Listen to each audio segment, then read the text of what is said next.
Selfie लेते हैं।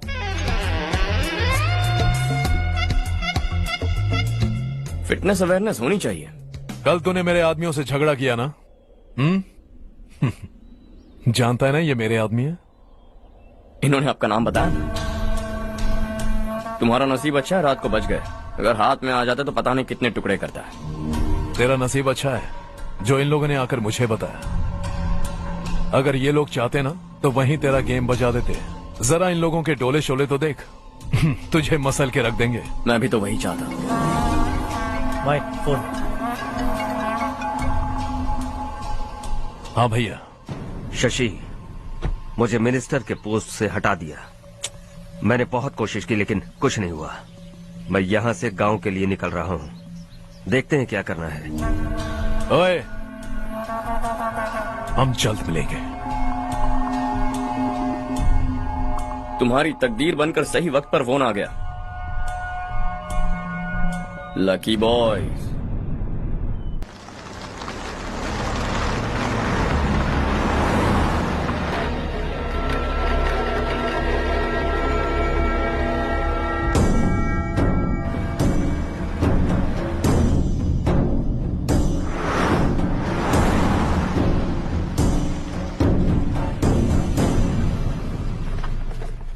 Central government इस पूरे इलाके को कोस्टल कॉरिडोर प्रोजेक्ट अनाउंस करके करोड़ों में खरीदने वाली है और 2-3 महीनों के अंदर ये अनाउंस कर देंगे।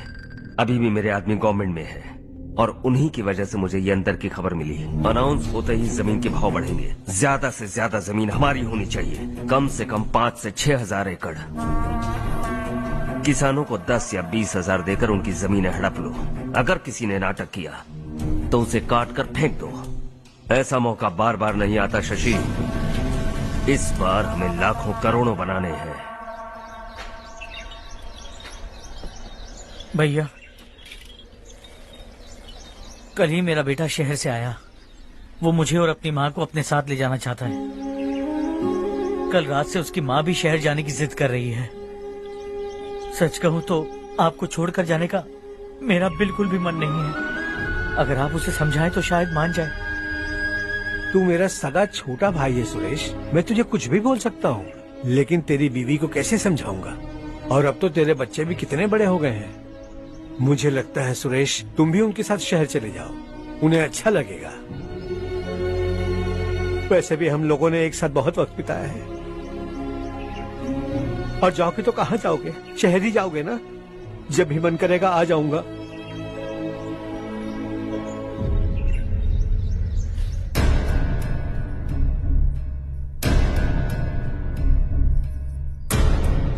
माँ, ये वाले कपड़े भी रख दो।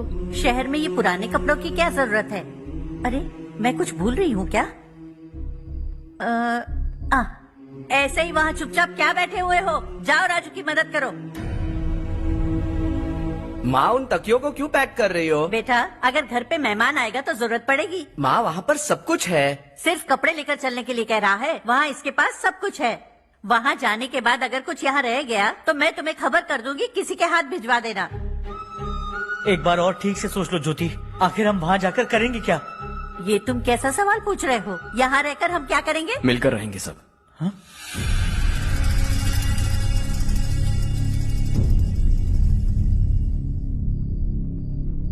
अपने खुद के गांव में आराम से रहिए।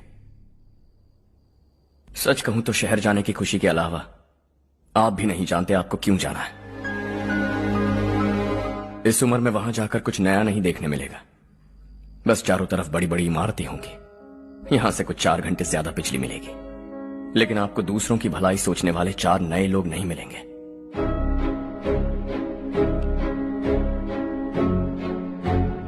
आप इस घर में सब पर चिल्लाती हैं, सबकी टांग खींचती हैं, अच्छा लगता है। आपकी वजह से घर में रौनक है, लेकिन आपके वहां जाने के बाद ना आपको बोलने में मजा आएगा, ना हम सबको सुनने में। घर से बाहर जाने के लिए बस अपना सूटकेस बांधकर आपको इस घर की दहलीज को लांघना होगा, लेकिन कभी अगर आपका वापस आने का मन किया तो दहलीज दीवार बन जाएगी।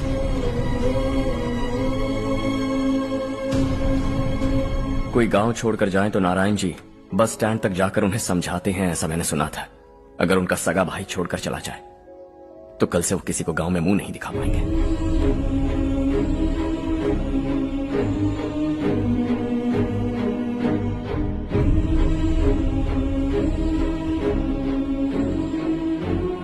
शहर में सेटल होकर माँ बाप की देखभाल करना चाहते हो, इट्स रियली नाइस। लेकिन उनके माता पिता समान भैया भाभी से उन्हें अलग कर रहे हो तुम। अगर ये लोग यहीं रहें तो हर वीकेंड आकर तुम इन्हें मिल सकते हो। रात को बस पकड़ो तो सुबह तुम यहां पहुंच जाओगे। लेकिन अगर वो तुम्हारे साथ आए तो ये तय है कि तुम साल में एक बार भी अपने गांव नहीं आओगे। दोनों भाई 40 सालों से एक साथ रहते आए, 40 years, that's really something। देखते देखते ये और 40 साल एक साथ रहेंगे। इन्हें जुदा मत करो, दिल टूट जाएगा।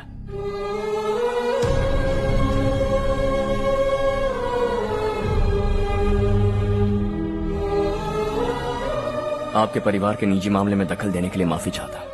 4 दिनों में आपने मुझे अपना बेटा मान लिया। बस सबको खुश देखना चाहता।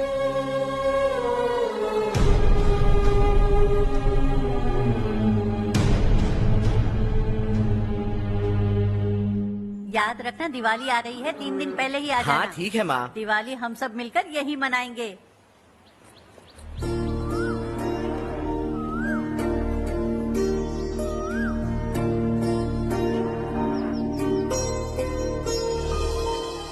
सुमति दीदी, कैसे हैं आप? ठीक हूँ, तुम कैसी हो? मैं ठीक हूँ। तुम्हारा कोर्स खत्म हुआ? हाँ, खत्म हो गया। नमस्ते जी। नमस्ते। सब्जियों को नए तरीके से उगाने की टेक्निक सिखाने आई हूँ। आइए। और मुझे मेहंदी भी चाहिए सुमति दीदी, जिसे लगाते ही मेरे हाथ लाल हो जाए। मैं चाहती हूँ मेरा पति मुझसे बहुत प्यार करे। जितनी मेहंदी चाहिए उतनी ले लो। वैसे भी हम ये जगह खाली कर रहे हैं। कल हम गांव छोड़कर हमेशा के लिए शहर जा रहे हैं। लेकिन क्यों दीदी, वो भी अचानक? कल ही इस गांव में एक मिनिस्टर आया है। उन्हें ये पूरी जमीन चाहिए। हमारी लाख मना करने पर भी वो नहीं माने। उन्होंने पिताजी को भी पीटा। कहा कि हम कल आएंगे और कुछ पैसे देकर कागजात पर दस्तखत करवाएंगे। इसीलिए शहर जाकर वहीं कुछ न कुछ काम कर लेंगे। तुम्हें जो भी चाहिए ले जाना चारो।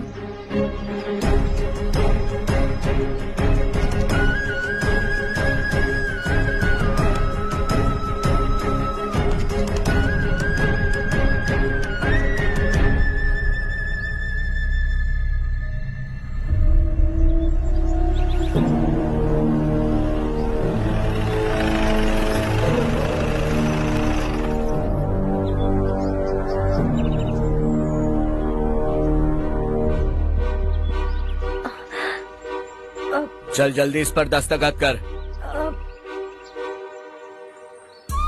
इनके पति मरने से पहले तुम्हारे साथ पले बढ़े होंगे। तुम शायद उन्हें अच्छी तरह जानते हो। वो ऐसे इंसान थे जो हमारे लिए सरहद पर शहीद हो गए।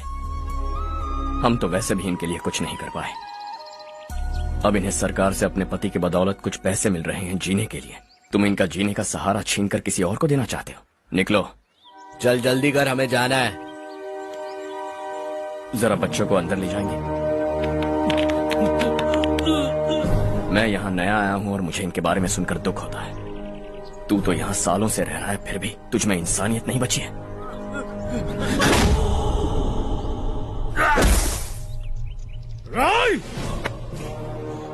मैं यहीं रहूंगा, जमीन भी यहीं रहेगी। हम कल भी बात कर सकते हैं। ये जिंदा है या नहीं पता नहीं, बिल्कुल हिल नहीं रहा है।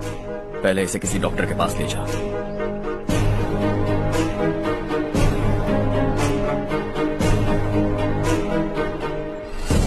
कौन है वो? इस गांव में हमारे आदमी को मारने की हिम्मत किसमें है? गांव में एक लड़का आया है। इस गांव को अपनाकर खुद को हीरो समझ रहा है।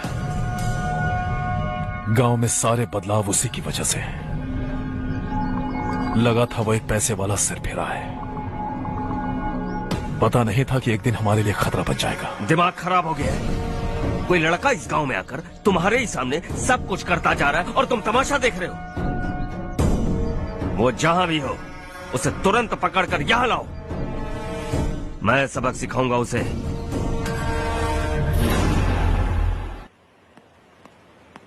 हर्ष बेटा, हर्ष, शशि तुम्हें ढूंढते हुए यहाँ आया था। वो मुझसे कह के गया है कि वो तुमसे तुरंत मिलना चाहता है। वो लोग चारू को उठाकर ले गए हैं, जल्दी कुछ करो हर्ष। चारू को कुछ नहीं होगा। हम उसके पास जाके उसके पाँव पड़ेंगे, उसके सामने गिड़गिड़ाएंगे, उससे माफी मांगेंगे। वो तरस खा के चारू को छोड़ देगा। लेकिन तुम वहाँ मत जाना बेटा, तुम्हारी जान को बहुत खतरा है। मेरी बात मानो, अपना सामान बांधकर इस गांव से कहीं और चले जाओ।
यही है वो।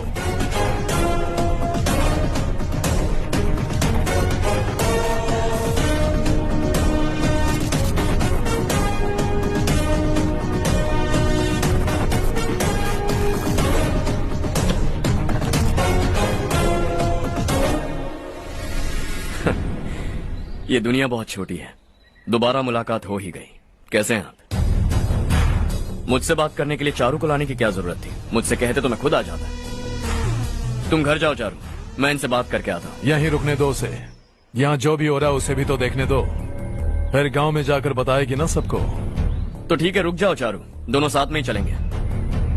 यूं आए और बात की और चल दिए। ये दिल्ली नहीं है बेटा, ये देवरकोटा है। यहाँ से हम जिसे चाहे ऊपर पहुँचा सकते हैं। यहाँ सिर्फ आने का रास्ता है, जाने का नहीं है। हाँ तो सुना है तुमने इस गांव को अपना कर अपना काफी पैसा बर्बाद किया है। तुम्हें जो करना है करो, लेकिन हमसे पंगा क्यों ले रहे हो? गांव को अडॉप्ट करना मतलब 4 पैसों से सड़क ठीक करके यहाँ से निकलना नहीं होता।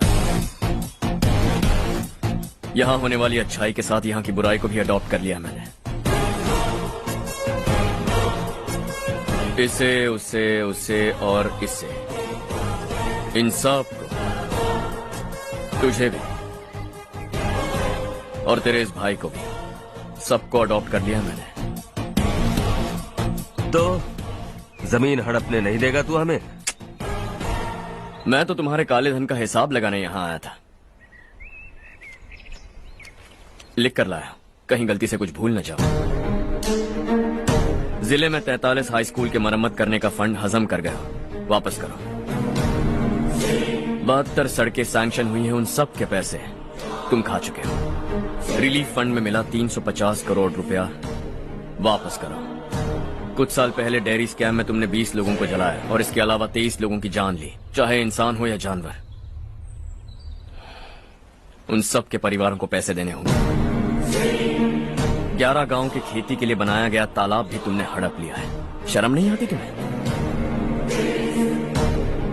सबको एक एक पाई लौटानी होगी। नहीं लौटाया तो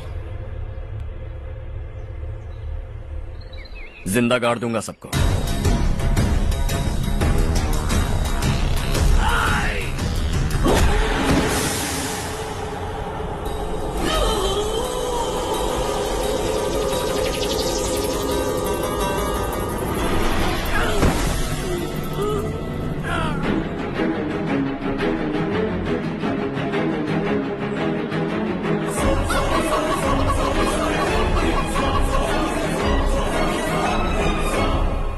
लौटानी होगी।